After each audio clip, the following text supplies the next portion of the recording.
अशी आहे की अशा सेन्सिटिव्ह प्रकरणामध्ये जर तुम्ही कोणाशी बोलला आणि त्यांनी त्याच्यावर मुलांना काहीतरी केलं तर मग ते फार अडचणीचं ठरलं असतं. त्याच्यामुळे अशा प्रसंगामध्ये अशा व्यक्तींच्याकडून सुटका करून घेणं पोलिसांनीच करायला लागतं आणि ते पोलिसांनी कारवाई करून मुलांची सुटका केली अतिशय योग्य आहे. मी समजा मुंबईत असतो तर मी माझ्या जीवाची पर्वासुद्धा न करता तिथे गेलो असतो आणि अवश्य बोललो असतो.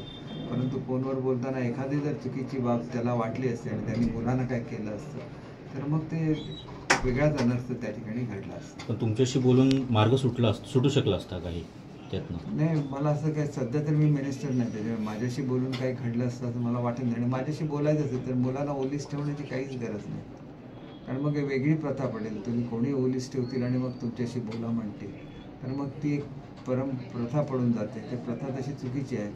कन्सर्न जी लोक आहेत ऑफिसर्स त्यांच्याशीच त्यांनी चर्चा करायला पाहिजे होती आणि त्याला सगळं ऑफिसर्सशी मी ऑलरेडी मीटिंग करून दिलेली होती. त्यामुळे माझ्याशी बोलण्याचा काही प्रश्न उद्भवत नाही.